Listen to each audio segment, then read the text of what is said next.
Hello everyone, welcome to മൈന Mallu series channel. അപ്പോൾ നമുക്ക് പത്തരമാറ്റ് സീരിയലിൻ്റെ മറ്റൊരു എപ്പിസോഡിലേക്ക് കടക്കാം. സീൻ തുടങ്ങുമ്പോൾ തന്നെ നമ്മുടെ ജയനും അജയനും പിന്നെ ആദർശും നയനയുമാണ് ഉള്ളത്. അപ്പോൾ നമ്മുടെ ജയൻ ആദർശിനോടായിട്ട് പറയുകയാണ്, ചന്തുമോൾ സ്വന്തം മോളാണെന്ന് പറഞ്ഞപ്പോൾ അച്ഛനെപ്പോലെ തന്നെ നിന്നോടൊപ്പം നിന്നില്ലേ മോളും? അപ്പോൾ നയന പറഞ്ഞു, ആദർശേട്ടൻ അങ്ങനെ ഒരു തെറ്റ് ചെയ്യില്ല എന്ന് എനിക്ക് ഉറപ്പായിരുന്നു.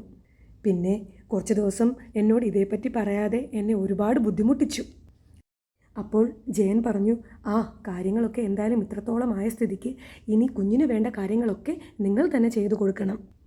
മനുഷ്യത്വം ഇല്ലാത്ത ഒരുത്തൻ കുടുംബത്തിലുണ്ടായിപ്പോയി. അതുകൊണ്ട് അവൻ ചെയ്യുന്ന പാപത്തിൻ്റെ ഫലം അനുഭവിക്കാൻ നമ്മളും ബാധ്യസ്ഥരാണ്. അത് കേട്ട് നമ്മുടെ അജയൻ പറയുകയാണ്, ഇത്രയും വലിയൊരു തെറ്റ് ചെയ്തിട്ടും അവൻ അവൻ്റെ അമ്മയ്ക്കൊപ്പം നിന്നിട്ട് നിന്നെ കുറ്റപ്പെടുത്തുകയാണല്ലോ മോനെ, ഒരു കുറ്റബോധവുമില്ലാതെ. അപ്പോൾ നയന പറഞ്ഞു, അവൻ്റെ അമ്മ ഇതൊന്നും അറിയാൻ വഴിയൊന്നുമില്ല. അപ്പോൾ അജയൻ പറഞ്ഞു, അതിന് വഴി ഉണ്ടാക്കുകയാണ് രണ്ടാളും കൂടി. ചില നേരത്തെ അമ്മയുടെയും മോൻ്റെയും സംസാരം കേട്ടാൽ ഇതൊക്കെ വിളിച്ചു പറയാൻ ആർക്കും തോന്നില്ലേ? അപ്പോൾ ജയൻ പറഞ്ഞു, തൽക്കാലം കാര്യങ്ങളൊക്കെ ഇങ്ങനെ നടക്കട്ടെ. അറിയേണ്ടവരൊക്കെ എന്തായാലും അറിഞ്ഞു കഴിഞ്ഞല്ലോ. ഇനിയിപ്പോൾ നിങ്ങൾ ചന്തുമോളുടെ അച്ഛനും അമ്മയും ആയ സ്ഥിതിക്ക് ഞങ്ങൾ അവളുടെ മുത്തച്ഛന്മാരുമായിക്കോളാം. അത് കേട്ട് നമ്മുടെ ആദർശും നയനയും ഒന്ന് പുഞ്ചിരിക്കുന്നുണ്ട് കേട്ടോ. പിന്നെ ജയൻ പറയുകയാണ്, ആ കുഞ്ഞ് ജലജയെപ്പോലെ വളരാതിരിക്കാൻ നിങ്ങൾ ശ്രദ്ധിച്ചോളണം.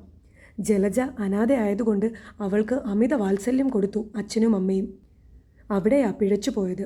ചന്തുമോളുടെ കാര്യത്തിൽ അത് ഉണ്ടാവാൻ പാടില്ല. തെറ്റും ശരിയും മനസ്സിലാക്കി തന്നെ മോളെ വളർത്തണം. അപ്പോൾ ആദർശ് പറഞ്ഞു, അതൊക്കെ ഞാൻ ഇവളെ ഏൽപ്പിച്ചിരിക്കുകയാണ്.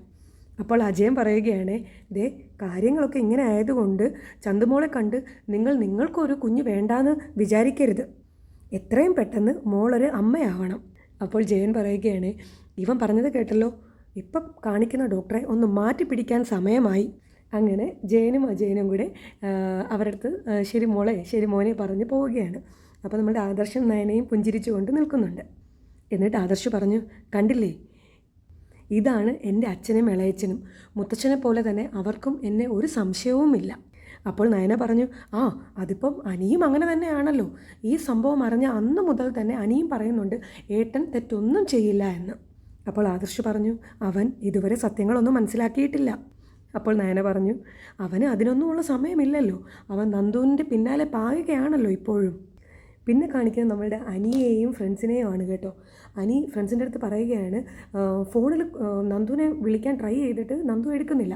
എന്നിട്ട് ആകെ ഇറിറ്റേറ്റഡ് ആയിട്ട് ഫോൺ കട്ട് ചെയ്തിട്ട് ഫ്രണ്ട്സിൻ്റെ അടുത്ത് പറയുകയാണ്, എടാ അവൾ വിളിച്ചിട്ട് ഫോൺ എടുക്കുന്നില്ല, ഇനി അങ്ങോട്ടേക്ക് ഇടിച്ച് കയറി ചെന്നിട്ടേ കാര്യമുള്ളൂ.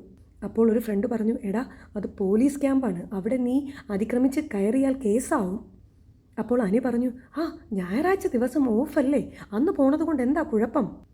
അല്ലെങ്കിൽ തന്നെ അവളുടെ സ്വഭാവത്തിന് ഞാൻ ഇടിച്ച് കയറി ചെല്ലേണ്ടത് തന്നെയാണ്. എടാ ഞാൻ അകത്താകട്ടെ, അപ്പം അവൾ ചെയ്യുന്നത് തെറ്റാണെന്ന് അവൾക്ക് തോന്നുമല്ലോ. അപ്പം ഒരു ഫ്രണ്ട് പറഞ്ഞു, എടാ അവൾക്ക് അവിടെ എന്തൊക്കെയോ ബുദ്ധിമുട്ടുണ്ട്. അപ്പോൾ അനി ചോദിച്ചു, എന്ത് ബുദ്ധിമുട്ട്? എടാ ഇതൊക്കെ ഇവൾക്ക് എന്നോടൊന്ന് പറഞ്ഞൂടെ? അപ്പോൾ ഫ്രണ്ട് പറയുകയാണ്, നിന്നോട് പറഞ്ഞാൽ നീ ഇവിടെ നിന്ന് കയറും പൊട്ടിച്ചോടി അങ്ങോട്ട് ചെല്ലുമല്ലോ. അപ്പോൾ അനി ചോദിച്ചു, എന്താടാ പ്രശ്നം? അപ്പോൾ ഫ്രണ്ട് പറയുകയാണേ, അവിടെ ആ ഒരു ട്രെയിനർ അവളെ കഷ്ടപ്പെടുത്തുകയാണെന്നാണ് പറയുന്നത്. അപ്പോൾ അനി ചോദിച്ചു, അയാളെ ഇരിട്ടടി അടിക്കേണ്ടി വരുമോ? അപ്പോൾ ആ ഫ്രണ്ട് പറയുകയാണ്, എടാ അതിനെപ്പറ്റി ആലോചിച്ച് നമ്മൾ വറീഡ് ആവണ്ട. അയാൾക്ക് അടി കൊടുക്കണമെങ്കിൽ അത് അവൾ തന്നെ കൊടുത്തോളും. അപ്പോൾ അനി പറഞ്ഞു, എടാ അവളുമായിട്ടൊന്ന് സംസാരിച്ച് കഴിഞ്ഞാൽ അതെനിക്കൊരു മനസ്സമാധാനമാണ്. ഇതിപ്പം ഞാൻ നമ്മളുടെ ജ്വല്ലറിയുടെ 3 ബ്രാഞ്ചുകളാണ് നോക്കുന്നത്. എവിടെയും കൃത്യമായിട്ട് പോകുന്നു പോലുമില്ല ഞാൻ. പിന്നെ നല്ല മാനേജർമാർ ഉള്ളതുകൊണ്ട് അഡ്ജസ്റ്റ് ചെയ്ത് അങ്ങ് പോവുകയാണ്. ആദർശേട്ടനാണെങ്കിൽ അതൊക്കെ മനസ്സിലാവുന്നുമുണ്ട്. പിന്നെ എന്നെക്കാളും വലിയ പ്രശ്നത്തിലാണ് ഇപ്പോൾ ആദർശേട്ടൻ. അതുകൊണ്ട് ഒന്നും കണ്ടില്ലെന്ന് നടിക്കുന്നെന്ന് മാത്രം. അപ്പോൾ ഒരു കൂട്ടുകാരൻ ചോദിക്കുകയാണ്, എന്ത് പറ്റിയടാ ആദർശേട്ടൻ, എന്ത് പറ്റി? അപ്പോൾ അനി പറഞ്ഞു, അതൊന്നും ഇപ്പം നിങ്ങളോട് പറയാൻ പറ്റില്ല. അപ്പോൾ ആ ഫ്രണ്ട് പറഞ്ഞു, അപ്പോൾ വീടിനകത്ത് പ്രശ്നമുണ്ടല്ലേ? അതിന് നയനേച്ചിയുടെ അമ്മായിയമ്മയും ഇപ്പം നല്ല കൂട്ടിലാണല്ലോ. അപ്പോൾ അനി പറഞ്ഞു, അതൊക്കെ ശരിയാ, പക്ഷേ കുടുംബത്തിനകത്ത് ഇപ്പോൾ ചെറിയ പൊട്ടലും ചീറ്റലുമൊക്കെ ഉണ്ട്. അപ്പോൾ ഒരു ഫ്രണ്ട് പറയുകയാണ്, അതിന് പറ്റിയ ഒരുത്തിയാണല്ലോ നിൻ്റെ ഭാര്യയായിട്ട് അവിടെ കടിച്ചു തൂങ്ങി കിടക്കുന്നത്. അവളെ എത്രയും പെട്ടെന്ന് നിൻ്റെ ജീവിതത്തിൽ നിന്ന് അടിച്ചു കളഞ്ഞില്ലെങ്കിൽ നിനക്ക് ഈ ജന്മത്തെ സമാധാനം കിട്ടില്ല. അപ്പോൾ അനി പറഞ്ഞു, അവൾക്ക് എന്തായാലും എൻ്റെ ജീവിതത്തിൽ നിന്ന് പോയേ പറ്റൂ. പക്ഷേ അവൾ പോകുമ്പോൾ പകരം നന്ദു എൻ്റെ ജീവിതത്തിലേക്ക് വരണം. അതിനി എൻ്റെ വാശിയാണ്. അതിനു വേണ്ടി എന്ത് റിസ്ക്കും ഞാൻ ഇനി എടുക്കും. ഏതായാലും ഞാൻ അവളെ ഒന്നുകൂടി ഒന്ന് വിളിച്ചു നോക്കട്ടെ. എടുത്തില്ലെങ്കിൽ പിന്നെ വിളിയും പറച്ചിലും ഒന്നുമില്ല. ഞാൻ നേരിട്ട് അങ്ങോട്ട് പോകും, അവളെ കാണും. എന്നിട്ട് അനി വീണ്ടും നന്ദുവിനെ വിളിക്കാൻ ട്രൈ ചെയ്യുകയാണ് കേട്ടോ. എന്നിട്ട് കോള് കണക്റ്റ് ആയിട്ടില്ല. അങ്ങനെ നമ്മുടെ അനി ആകെ അസ്വസ്ഥനായിട്ട് പറയുകയാണ്, എടാ അവൾ എന്നെ അവിടെ എത്തിച്ചേ അടങ്ങൂ എന്നാണ്. പിന്നെ കാണിക്കാൻ നമ്മളുടെ നന്ദുവിനെയും നന്ദുവിൻ്റെ കൂട്ടുകാരിയുമാണ് കേട്ടോ. നന്ദുവിൻ്റെ കൈ എണ്ണയൊക്കെ ഇട്ട് തടവി കൊടുക്കുകയാണ് കൂട്ടുകാരി. എന്നിട്ട് അവൾ പറയുകയാണ്, എന്തായാലും നല്ല ഫൈറ്റായിരുന്നു. അപ്പോൾ നന്ദു പറഞ്ഞു, ഓഹ് തോൽക്കരുതെന്ന് എനിക്ക് വാശിയായിരുന്നു. എന്നാലും അതിനിടയ്ക്ക് കുറച്ച് തല്ല എനിക്കും കിട്ടി. എന്നാലും കുഴപ്പമില്ല, അവൻ്റെ അഹങ്കാരം തീർന്നല്ലോ. അപ്പം കൂട്ടുകാരി പറയുകയാണ്, അത് പിന്നെ പറയേണ്ട കാര്യമുണ്ടോ? അവൻ മാത്രമല്ല, അതിൻ്റെ കൂടെ ആ ട്രെയിനറും നാണം കെട്ട് വെളുത്തുപോയി. പക്ഷേ അയാളിപ്പം ഒരു കാര്യം ഉറപ്പിച്ച് കാണും, നീയാണ് അന്ന് രാത്രി അയാളെ തല്ലിയതെന്ന്. അപ്പോൾ നന്ദു പറഞ്ഞു, അതിനു വേണ്ടിയിട്ട് തന്നെയാണ് അയാൾ ഈ ഒരു പണി ഒപ്പിച്ചത്. അപ്പോൾ കൂട്ടുകാരി പറയുകയാണ്, ഇനി നിന്നെ അയാളൊന്ന് ഭയക്കും. അപ്പോൾ നന്ദു പറഞ്ഞു, അതിലുപരി ഞാനാണ് അയാളെ തല്ലിയതെന്ന് മനസ്സിലാക്കി കഴിഞ്ഞാൽ അയാൾ എന്നെ ഇവിടെ നിന്ന് പുറത്താക്കാൻ വേണ്ടി ശ്രമിക്കും. എന്നാലും കുഴപ്പമില്ല, ഇനി എങ്ങാനും അയാൾ എന്നെ പുറത്താക്കിയാൽ അന്ന് കൊടുത്തതിൻ്റെ ബാക്കിയും കൂടെ കൊടുത്തിട്ടേ ഞാനിവിടെ നിന്ന് പോകൂ. അപ്പോൾ നമ്മുടെ കൂട്ടുകാരി പറയുകയാണ്, എടി നിൻ്റെ ചേച്ചിമാരെ കല്യാണം കഴിച്ച് അയച്ചേക്കുന്നത് അനന്തപുരി തറവാട്ടിലേക്കല്ലേ? അവർ വിചാരിച്ചാൽ ഈ ട്രെയിനറിൻ്റെ കാര്യത്തിൽ എന്തെങ്കിലും ഒരു തീരുമാനം എടുക്കാൻ കഴിയില്ലേ? അപ്പോൾ നന്ദു പറഞ്ഞു, വെറുതെ എന്തിനാടി അവരെയൊക്കെ ഇതിനകത്തേക്ക് വലിച്ചഴയ്ക്കുന്നത്? പരമാവധി ആരെയും ശല്യം ചെയ്യാതെ ജീവിക്കണമെന്നാണ് എൻ്റെ ആഗ്രഹം. പിന്നെ തല്ലി ഇരന്ന് വാങ്ങിക്കാൻ വേണ്ടി ചിലർ ശ്രമിച്ചാൽ അത് കൃത്യസമയത്ത് കൊടുക്കണ്ടേ? അപ്പം നമ്മുടെ കൂട്ടുകാരി പറയുകയാണ്, അവൻ്റെ ആദ്യ പ്രകടനം കണ്ടപ്പോൾ അവൻ നിന്നെ തല്ലി ഒരു മൂലയ്ക്ക് ഇരുത്തുമെന്ന് ഞാൻ പ്രതീക്ഷിച്ചു. അപ്പം നന്ദു പറഞ്ഞു, എന്നിട്ട് നിനക്ക് ആ സമയത്ത് വലിയ ആവേശമായിരുന്നല്ലോ. അപ്പോൾ കൂട്ടുകാരി പറഞ്ഞു, നിന്നെക്കുറിച്ച് എനിക്കറിയാം, എങ്കിലും അവനും നിന്നെപ്പോലെ തന്നെ ഫിറ്റ് അല്ലേടി. അപ്പം നന്ദു പറഞ്ഞു, ഇനിയിപ്പം ഇന്ന് കൊണ്ട തല്ലിൻ്റെ ക്ഷീണം മാറ്റാൻ അവൻ ശരിക്കും ഫിറ്റാകും. എന്നിട്ട് രണ്ടാളും കൂടെ ചിരിക്കുകയാണ് കേട്ടോ. അപ്പം ഈ ഫ്രണ്ട് നന്ദുവിന് കൈ മസാജ് ചെയ്ത് കൊടുക്കുകയാണ് കേട്ടോ. അപ്പോൾ പറഞ്ഞു, ഒന്ന് പയ്യേടി, അവിടെ നല്ല വേദനയുണ്ട് എന്ന് നന്ദു പറഞ്ഞു. അപ്പം ഫ്രണ്ട് പറയുകയാണ്, അപ്പം അവൻ്റെ അവസ്ഥ എന്തായിരിക്കും? പിന്നെ കാണിക്കുക നമ്മളുടെ ദേവയാനിയെയും ചന്തുമോളെയും ആദർശും നയനയും ഒക്കെയാണ് കേട്ടോ. ദേവയാനി ചന്തുമോൾക്ക് ഫുഡ് വാരി കൊടുക്കുകയാണ്. എന്നിട്ട് പറയുകയാണ്, കഴിക്കും മോളെ, മുത്തശ്ശി കുറച്ച് നാൾ മോളെ അകറ്റി നിർത്തിയൊക്കെ ആയിരുന്നല്ലോ. അപ്പം നയന ചിരിച്ചുകൊണ്ട് പറയുകയാണ്, അകറ്റി നിർത്തിയ കാര്യമൊന്നും പറയണ്ട, അപ്പോഴും അമ്മയ്ക്ക് മോളോട് സ്നേഹമുണ്ടായിരുന്നു. അപ്പം ദേവേനെ ചിരിച്ചുകൊണ്ട് പറയുകയാണ്, അത് പിന്നെ പറയേണ്ട കാര്യമുണ്ടോ? പുറമേ ദേഷ്യം കാണിച്ചാലും മോള് അടുത്ത് വരുമ്പോൾ വലിയ വിഷമത്തോടെയാണ് ഞാൻ ദേഷ്യം കാണിച്ചിരുന്നത്. അപ്പം നമ്മളുടെ ജലജ സ്റ്റെയർ കേസ് ഇറങ്ങി ഇങ്ങനെ വരുന്നുണ്ട് കേട്ടോ. എന്നിട്ട് ഇവരെ കണ്ട് അവിടെ ഇങ്ങനെ ഒളിഞ്ഞു നിൽക്കുന്നുണ്ട്, അവർ പറയുന്നത് കേൾക്കാൻ വേണ്ടിയിട്ട്. അപ്പോൾ ആദർശ് പറയുകയാണ്, അങ്ങനെ ഇപ്പം മുത്തശ്ശി മാത്രം മോൾക്ക് പലഹാരം കൊടുക്കണ്ട, ഇങ്ങട്ടാ ഞാനും കുറച്ച് കൊടുക്കാം. അങ്ങനെ ആദർശും മോൾക്ക് ഫുഡ് കൊടുക്കുന്നുണ്ട്, അതോടൊപ്പം നയനയും കൊടുക്കുന്നുണ്ട്. അതൊക്കെ കണ്ടിങ്ങനെ ജലജ ഇങ്ങനെ ദേഷ്യപ്പെട്ട് നിൽക്കുന്നതും കാണിക്കുന്നുണ്ട്. അപ്പം നയന ചിരിച്ചുകൊണ്ട് പറയുകയാണ്, അതെ ഇപ്പം വലിയ കൊച്ചാ, അങ്ങനെ എപ്പോഴും വാരി കൊടുക്കേണ്ട കാര്യമൊന്നുമില്ല. അപ്പം ദേവേനെ പറഞ്ഞു, ആര് പറഞ്ഞു പാടില്ല എന്ന്? മോൾക്ക് ഇങ്ങനെയൊക്കെ കൊടുക്കാൻ ആരും ഉണ്ടായിരുന്നില്ല അല്ലേ മോളെ? പിന്നെ കാണിക്കുന്നത് നമ്മുടെ ജലജ ഇങ്ങനെ മനസ്സിൽ പറയുന്നതാണ്, അമ്മായിയമ്മയ്ക്ക് മരുമകളോട് വലിയ ദേഷ്യമാണ്, എന്നാലും ആ വലിഞ്ഞു കയറി വന്ന ചന്തുമോൾക്ക് എല്ലാവരും കൂടി ഭക്ഷണം കൊടുക്കുന്നത് നോക്ക്. ഇത്തരം കാര്യങ്ങൾ ഊതി പെരുപ്പിച്ചിട്ട് വീട്ടിനകത്ത് എന്തെങ്കിലും പൊട്ടിത്തെറി ഉണ്ടാക്കാൻ പറ്റുമോ എന്ന് ഞാനൊന്ന് നോക്കട്ടെ. പിന്നെ ദേവയാനി മോൾക്ക് ഫുഡ് കൊടുത്തിട്ട് പറയുകയാണ്, ഇതെല്ലാം മോൾ കഴിക്കണം കേട്ടോ, മോൾക്ക് വേണ്ടി പ്രത്യേകം ഉണ്ടാക്കിയതാണ് ഇതെല്ലാം. എന്നിട്ട് ജലജ ഇങ്ങനെ ദേഷ്യപ്പെട്ട് മുകളിലോട്ട് കയറി പോവുകയാണ്. അപ്പോഴേക്കും നമ്മുടെ അബി ഇറങ്ങി വരികയാണ് റൂമിൽ നിന്നും. എന്നിട്ട് അബിയോട് പറയുകയാണ്, എടാ നിൻ്റെ ഭാര്യയെ ചൂട് കയറ്റാനുള്ള ഒരു അവസരം പോലും പാഴാക്കരുതെന്ന് നിന്നോട് ഞാൻ പറഞ്ഞിട്ടില്ലേ? ഇപ്പോൾ അവിടെ പുതിയ മുത്തശ്ശി അവളെ കൊഞ്ചിച്ചുകൊണ്ടിരിക്കുകയാണ്. അപ്പോൾ അബി ചോദിച്ചു, അതാരാ ഇപ്പോൾ ഒരു പുതിയ മുത്തശ്ശി? അപ്പോൾ ജലജ പറയുകയാണ്, അയ്യോ കുറച്ച് മുമ്പ് വരെ സ്വന്തം മോൻ്റെ വഴിവിട്ട ബന്ധത്തിലെ കുഞ്ഞിനെ വെറുത്തുകൊണ്ടിരുന്നതാണ് ഒരുത്തി, എൻ്റെ ഏട്ടത്തി എന്ന് പറയുന്നവൾ. അവളിപ്പം മകനും മരുമകൾക്കുമൊപ്പം ആ കൊച്ചിനെ ലാളിച്ചുകൊണ്ടിരിക്കുകയാണ്. നേരത്തെ അവർ പുറത്തു പോയിട്ട് വന്നപ്പോഴേ എന്തൊക്കെയോ സമ്മാനങ്ങൾ കൊണ്ട് കൊടുക്കുന്നത് കണ്ടു. അല്ല, നിൻ്റെ കുഞ്ഞിനെ എന്തെങ്കിലും വാങ്ങിച്ചുകൊണ്ട് വരാൻ അവർക്ക് തോന്നിയോ? അപ്പോൾ അബി ചോദിച്ചു, അമ്മായിക്ക് എന്താ ഇങ്ങനെ ഒരു മാറ്റമുണ്ടാകാൻ കാരണം? അപ്പം ജലജ ദേഷ്യപ്പെട്ടിട്ട് പറയുകയാണേ, അവർക്ക് മാറ്റമുണ്ടാകാൻ പ്രത്യേകിച്ച് കാരണം വല്ലതും വേണോ അബി? അവളിപ്പം അവളുടെ മരുമോളുമായിട്ടും അടുപ്പമുണ്ടോയെന്ന് ഞങ്ങൾക്കൊക്കെ സംശയമുണ്ട്. ചില നേരത്ത് അവളുടെ സംസാരമൊക്കെ ആ രീതിയിലാണ്. അപ്പോൾ അബി പറഞ്ഞു, അത് എനിക്കും തോന്നിയിട്ടുണ്ട്, എങ്കിലും അവർ ആത്മാർത്ഥമായിട്ട് സ്നേഹിച്ച് തുടങ്ങിയിട്ടില്ല. അപ്പോൾ ജലജ പറഞ്ഞു, അവളുടെ കരൾ കേടായപ്പം കരൾ കൊടുത്ത് സഹായിച്ച പെണ്ണിൻ്റെ പിന്നാലെ ആയിരുന്നു അവൾ. ഇപ്പം അങ്ങനെ ഒരുത്തിയെക്കുറിച്ച് മിണ്ടാറ് പോലുമില്ല. അപ്പോൾ അബി പറഞ്ഞു, അമ്മായിക്ക് കരൾ കൊടുത്തത് തലയ്ക്കകത്ത് ആൾതാമസമില്ലാത്ത ഏതോ ഒരുത്തിയാ.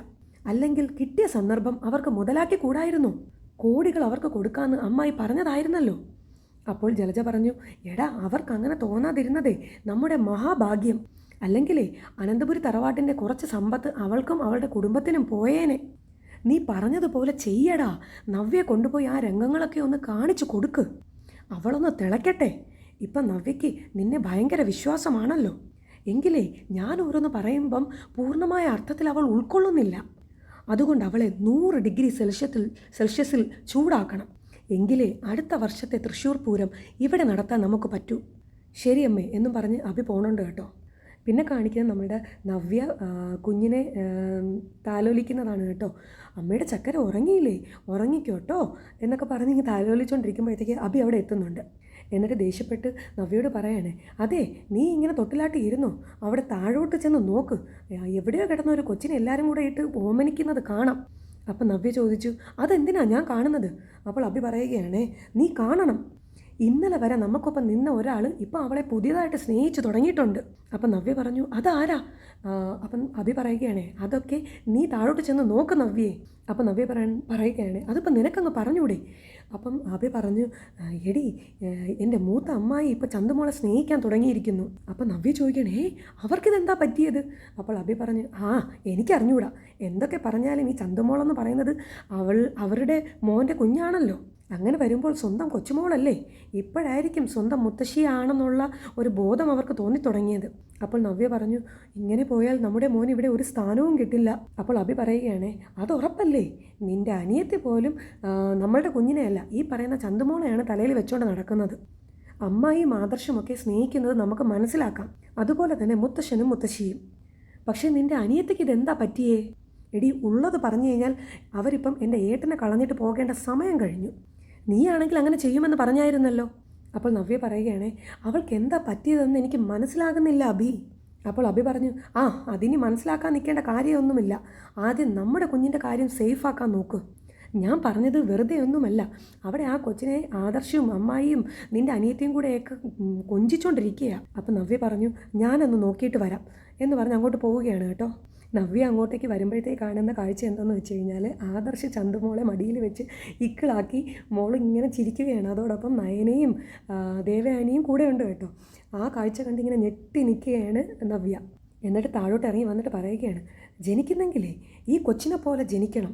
എത്ര പേരാ ഇവളെ താലോലിക്കാൻ.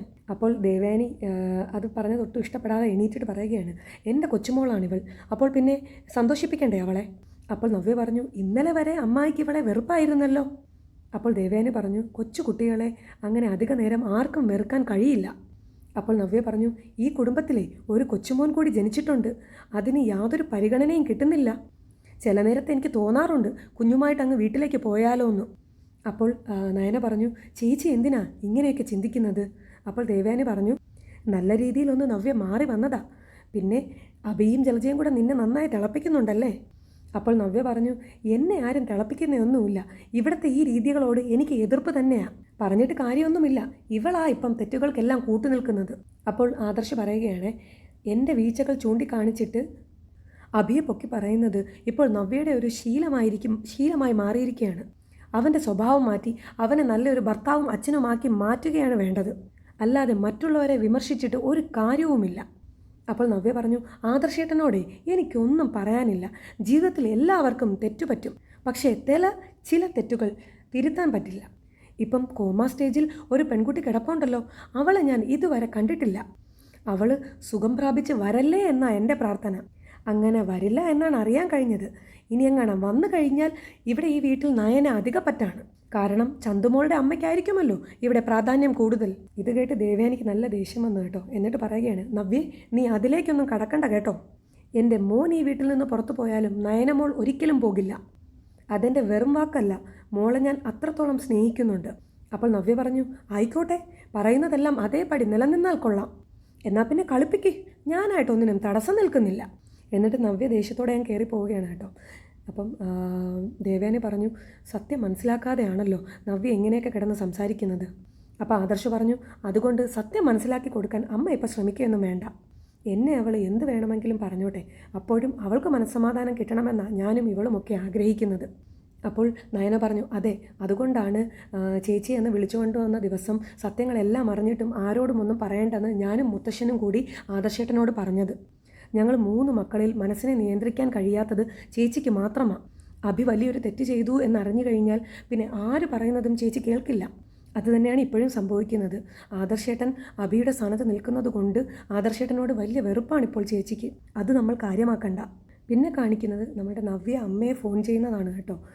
എന്നിട്ട് പറഞ്ഞു, ഞാൻ കുറച്ച് ദിവസം അങ്ങോട്ട് വന്ന് നിന്നാലോ എന്ന് ആലോചിക്കുകയാണ്. അപ്പോൾ അമ്മ ചോദിച്ചു, എന്തു പറ്റി മോളെ? ഇവിടെ നടക്കുന്നതൊന്നും എനിക്ക് കാണാൻ വയ്യ അമ്മേ. അമ്മയുടെ 2ാമത്തെ മോൾക്ക് വട്ടായോന്നാണ് എൻ്റെ സംശയം. അപ്പോൾ കനക ചോദിച്ചു, അല്ല എന്താ പറ്റിയതെന്ന് പറ. അപ്പോൾ നവ്യ പറഞ്ഞു, ആ ചന്തുമോൾ സ്നേഹിക്കാനേ ഉള്ളൂ ഇവിടെ എല്ലാവർക്കും സമയം. അവളും അവളുടെ അമ്മായിയമ്മയും ഒക്കെ. ഇടയ്ക്ക് അവളുടെ അമ്മായിയമ്മയ്ക്ക് ആ കൊച്ചിനോട് ദേഷ്യമായിരുന്നു, കണ്ടാൽ മിണ്ടില്ലായിരുന്നു. ഇപ്പോൾ വീണ്ടും സ്നേഹിക്കാൻ തുടങ്ങിയിട്ടുണ്ട്. അപ്പോൾ കനക പറഞ്ഞു, മോളെ നീ അതൊന്നും ശ്രദ്ധിക്കണ്ട. അപ്പോൾ നവ്യ പറഞ്ഞു, എത്രയാണെന്ന് വെച്ചാൽ ശ്രദ്ധിക്കാതിരിക്കുന്നത്? ഇവിടെ പലരും ചോദിക്കുന്നുണ്ട്, എൻ്റെ കൊച്ചെന്താ പുറമ്പോക്കാണോ എന്ന്. അങ്ങനെ ചോദിക്കുന്നത് അഭിയുടെ അമ്മയും ജാനകിയും ഒക്കെ ആയിരിക്കും. അവർ കുടുംബകലഹം ഉണ്ടാക്കാനാണ് ശ്രമിക്കുന്നത്. അപ്പോൾ നവ്യ പറഞ്ഞു, പരമാവധി കുടുംബകലഹം ഉണ്ടാക്കാതിരിക്കാൻ ഞാൻ ശ്രമിക്കുന്നുണ്ടമ്മേ. പക്ഷേ കാഴ്ചക്കാർക്ക് ഇതൊന്നും കണ്ടാൽ ദഹിക്കില്ലല്ലോ. അതുപോലെയാ തേനേ പാലേന്നും പറഞ്ഞ് ആ കൊച്ചിനെ എല്ലാവരും കൂടെ കൊഞ്ചിച്ചുകൊണ്ട് നടക്കുന്നത്. നയന പോലും അങ്ങനെ എൻ്റെ കുഞ്ഞിനെ ഒന്ന് എടുക്കാറ് പോലുമില്ല. അമ്മ ഇടയ്ക്ക് വിളിക്കുമ്പോൾ അവളെ ഒന്ന് പറഞ്ഞ് തിരുത്താൻ നോക്കണം. അതിനാ ഞാൻ വിളിച്ചത്.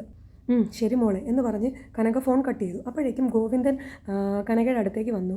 അപ്പം കനക ഗോവിന്ദനോട് പറഞ്ഞു, നവ്യ ഇപ്പോൾ വിളിച്ചത്, അവളുടെ കുഞ്ഞിനെ നയന പോലും ഒന്ന് ശ്രദ്ധിക്കുന്നില്ല എന്ന്.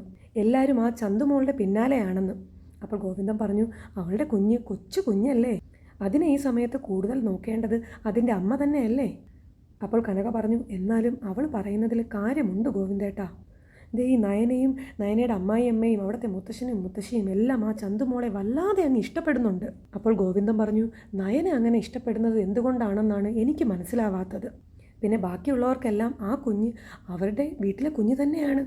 ആദർശിൻ്റെ കുഞ്ഞാകുമ്പോൾ അവിടെയുള്ളവർക്ക് അത് കണ്ടില്ലാന്ന് നടിക്കാൻ പറ്റുമോ? അപ്പോൾ കനക പറഞ്ഞു, പക്ഷേ ആദർശിൻ്റെ അമ്മയ്ക്ക് ഇടയ്ക്ക് വെച്ച് ആ കുഞ്ഞിനോട് വെറുപ്പായിരുന്നില്ലേ? ഇപ്പം അതൊക്കെ മാറിയെന്നാ പറയുന്നത്. അപ്പോൾ ഗോവിന്ദ പറഞ്ഞു, സ്വന്തം കൊച്ചുമോളെ എത്രയെന്നും പറഞ്ഞാൽ വെറുക്കുന്നത്? നമുക്ക് നമ്മളുടെ മക്കളുമായിട്ട് വഴക്കൊക്കെ ഉണ്ടാകാറില്ലേ? എന്ന് വെച്ച് അത് നീണ്ടു നിൽക്കാറില്ലല്ലോ. അത് രക്തബന്ധമാണ്. എന്നാൽ ഇവിടെ ശരിക്കും കോമാളിയായത് നയനമോളാണ് കനകെ. അന്യ പെണ്ണിൻ്റെ കുഞ്ഞിനെ സ്വന്തം കുഞ്ഞായി സ്നേഹിക്കേണ്ട അവസ്ഥയിലാണ് നമ്മുടെ മോളിപ്പോൾ. എന്നാൽ ആ കൊച്ചിൻ്റെ അമ്മ ജീവനോടെ ഉണ്ട് താനും. നാളെ അവർ സുഖപ്പെട്ട് വന്നു കഴിഞ്ഞാൽ ആദർശിനെ ഏറ്റെടുക്കാതിരിക്കാൻ പറ്റുമോ? അപ്പോൾ കനക പറയുകയാണ്, ശരിക്കും പറഞ്ഞാൽ നമ്മുടെ മോളുടെ ജീവിതം തുലാസിലായല്ലേ ഗോവിന്ദേട്ടാ? അതാ എൻ്റെയും പ്രയാസം എന്ന് ഗോവിന്ദനും പറഞ്ഞു. അവർ സങ്കടപ്പെട്ട് നിൽക്കുകയാണ്. പിന്നെ കാണിക്കുന്നത് നമ്മളുടെ അനാമികയാണ് കേട്ടോ. അനാമിക ഇങ്ങനെ നടന്നു വരുമ്പോൾ നയന ചന്തുമോൾക്ക് ഫുഡ് വാരി കൊടുത്തോണ്ടിരിക്കുകയാണ്. അപ്പം അനാമിക മനസ്സിൽ പറയുകയാണ്, അവൾ ഊട്ടുകയാണ് വേറൊരുത്തിയുടെ കുഞ്ഞിനെ.